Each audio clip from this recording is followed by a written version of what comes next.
This is the episode that explains why you get Clive Owen. Enter Bill Clinton.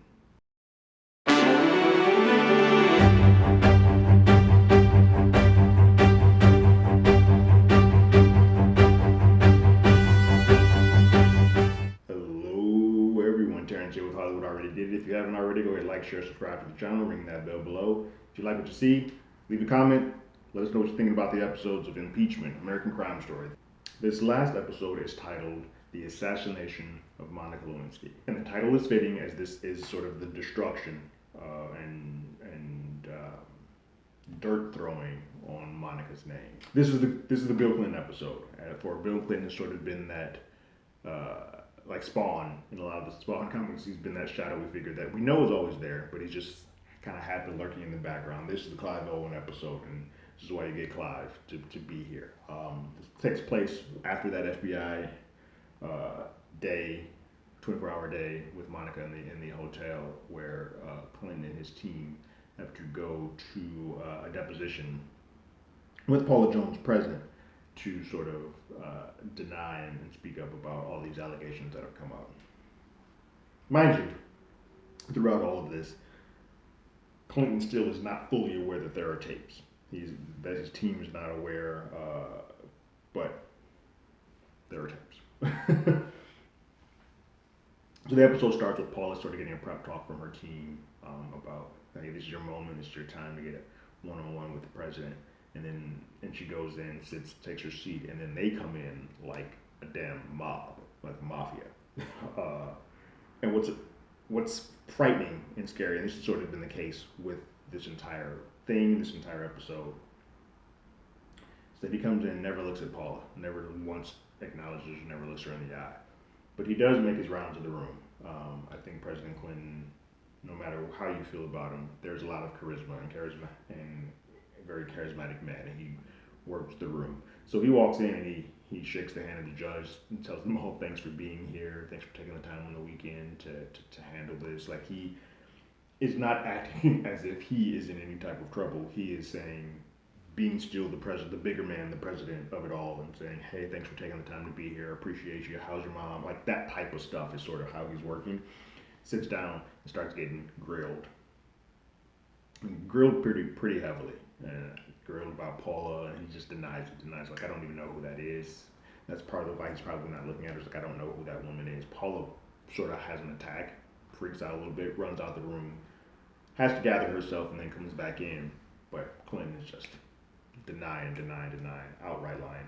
They are not revealing their hand that they know information, but they are asking him, has Monica given you gifts? Do you know who Monica is? Have you ever been alone with Monica? Has she given you gifts? Have you given gifts back? And he sort of starts playing this coy, like, I've given her this, I may have given her a tie. People give me ties all the time. I've given her a book, she might have given the book, like that type of stuff. Giving seeds of a bit of, I have had interactions with her, but not fully saying that I've had an affair, no type of sexual relations, and all of that. It's a weird thing when you build this house of lies that if someone else is aware of something that you are not aware that they are aware of, you start making things worse. It compounds, and perjury just starts coming off of the lips pretty regularly with this. So it's fascinating to see all of this. I remember being a kid when all of this sort of happened, and I recall very much the jokes, and we'll get to that in a bit, the jokes and stuff with both Monica and Linda. And I remember actively hearing and being around people that says, hey, he's the president, I don't give a damn who he sleeps with, as long as he does the job of the presidency, cool.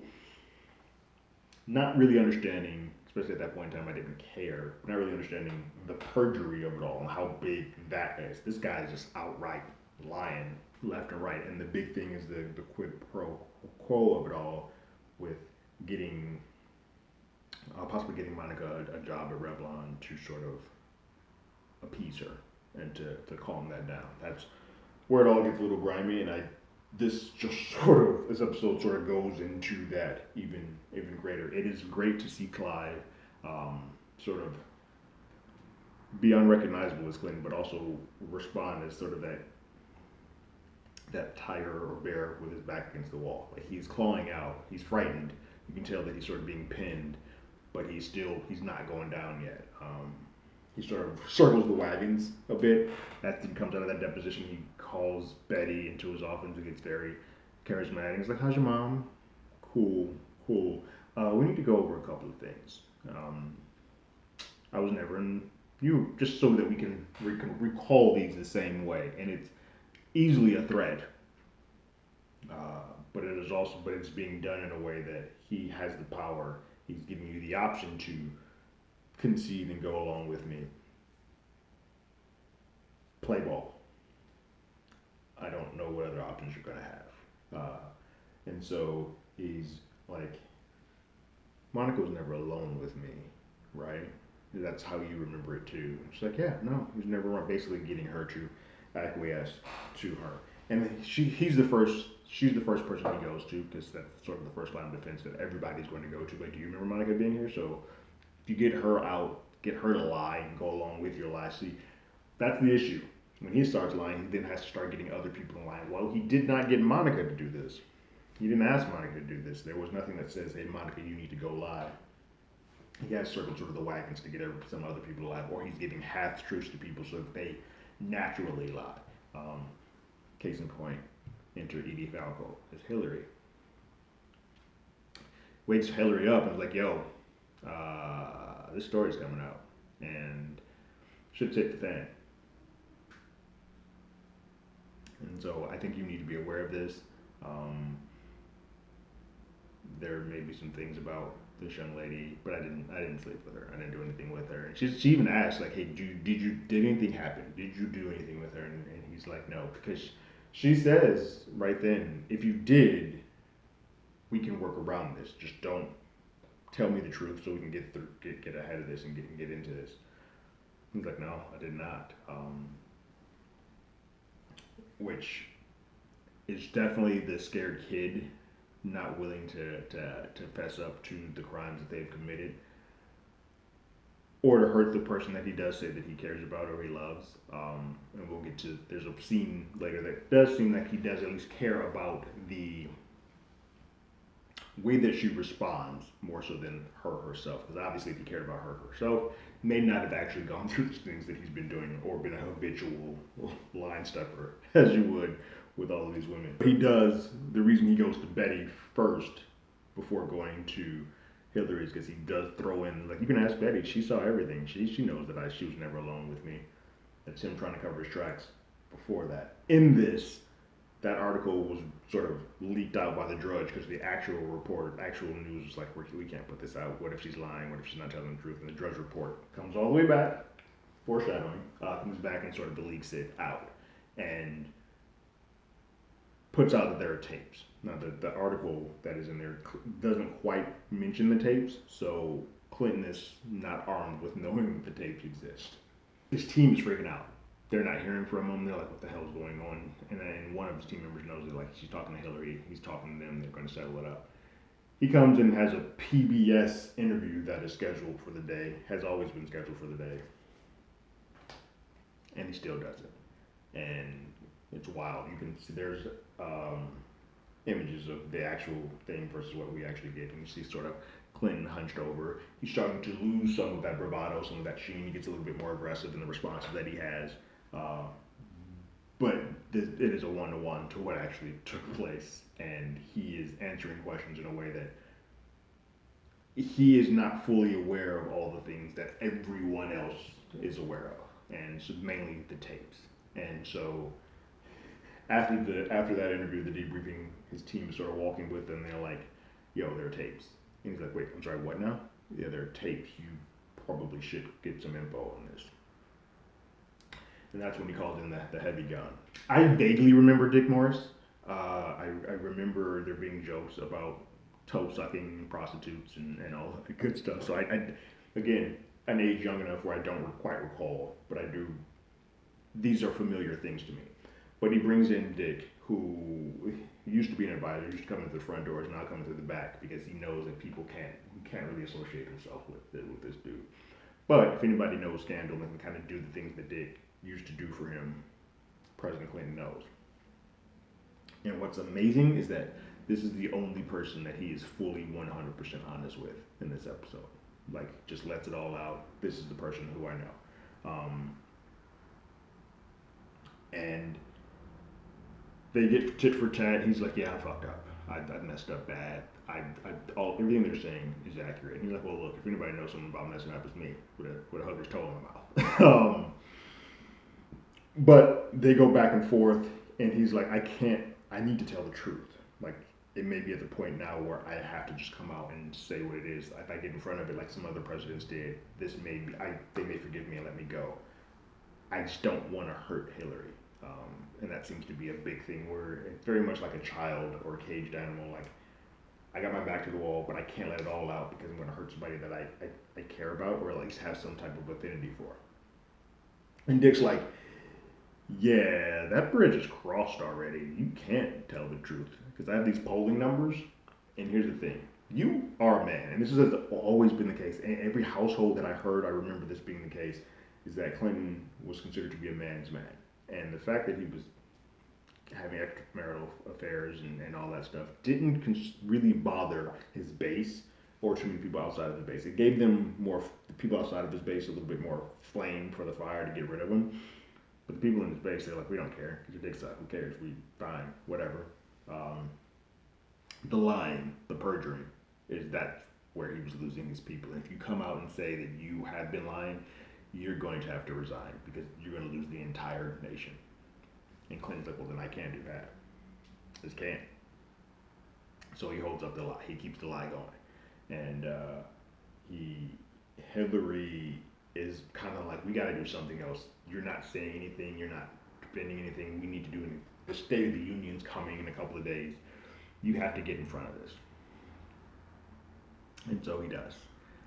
And so Hillary has this education bill thing that she's been working on, and Hillary comes and gives an announcement. And so she has it set that he's going to use her education bill as a sort of a way to just, I'm going to do one definitive thing, and then we'll move on. Before we get into that, though, let's talk about the rest of the episode. There's obviously two other key pieces to all of this. One of them is Monica. Monica's more on the sidelines in this episode because she has been holed up in a hotel the entire time. She is having her entire life and world unearthed to make the president feel better or make the president look better in the public eye and make her seem like this weird, crazy stalker who had poor male decisions in her life, who was overweight, who came from a broken family. Like anything that you can think of, they put it out there. Some of the stuff was in the tape to Linda that was said in confidence. Some of it they dug up. Like I never remember about Andy Blyler. I don't remember them parading him out there, and this is the stuff that I just don't recall.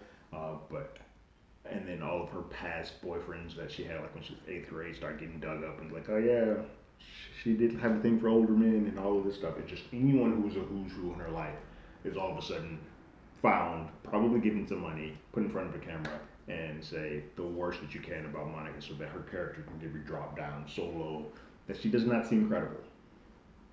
While that's happening, Bill Ginsburg is going around doing his rounds on CNN and MSNBC and Meet the Press and all that stuff. And where there was an immunity deal in place and about to be signed by Ken Starr, that's the last, everybody else's signature was there except for Ken Starr. With him doing all this, Ken Starr sees him making the rounds, and Ken's like, well, it's clear that he is signaling to the president that Monica's not talking. And if that's the case, then I don't need to sign this.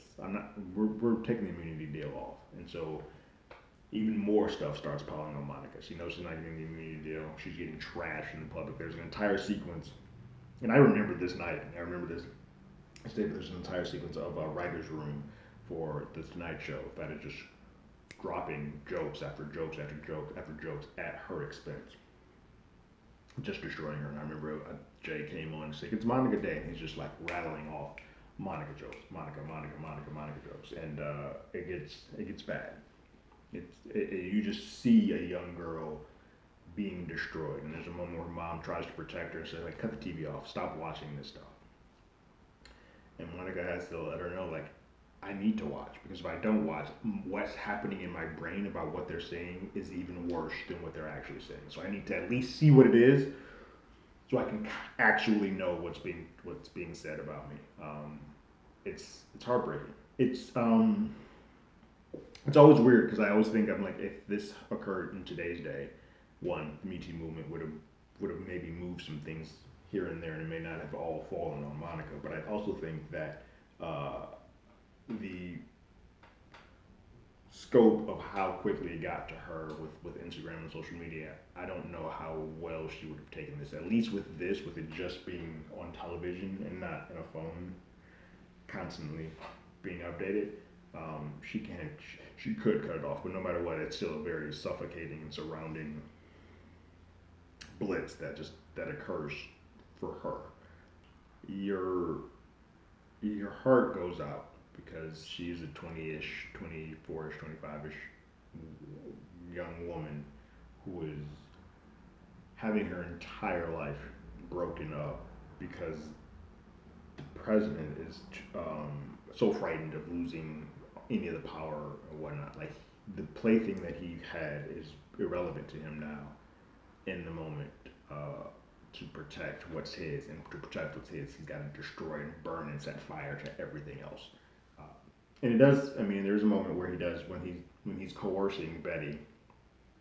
He does have Betty try to check in on Monica. Betty just paging and paging and paging, but Monica's mom's like, nah, we're not taking those pages, and takes a pager and whatnot. So, and that wasn't check in on Monica, like, even though that's how he said it. That was a make sure Monica's keeping her damn mouth shut type of check in. But that's essentially where Monica is this entire episode. It's just getting beat down, and it's just all being funneled directly to her. It's hard. Linda comes in about halfway through the episode and sort of is getting a little bit of the same. Here's what's interesting, though. She thinks she's going to be a hero, so she calls her kids in and is like, "Hey kids, you're going to hear some good things and some bad things about me. There's going to be a couple people that just don't agree with me, but there's going to be a lot of people who think I'm a hero. Like, I've done some great things. I'm doing something that is going to make the world a better place." Like, she compares herself to, I believe, John Dean. Like, she's like a martyr for presidencies. And she believes that she's done the correct thing, albeit some unscrupulous ways. And so it's like, the eye of the storm is coming, and you're going to start hearing some things, and there's going to be news and media around. And the kids are like, okay, got it. They do not realize that it's going to be as big as it is. Like, news people start showing up in their homes daily. She starts getting emails of cunt and calling her out of her name, because yes, what she did technically is legal, and there is still a base of Clinton folks who are like, you should shut the hell up. You're also gonna have some people, very few, because Monica's been beaten up so much, you're gonna have some people who are like, you just distrust, misuse the trust of your friend.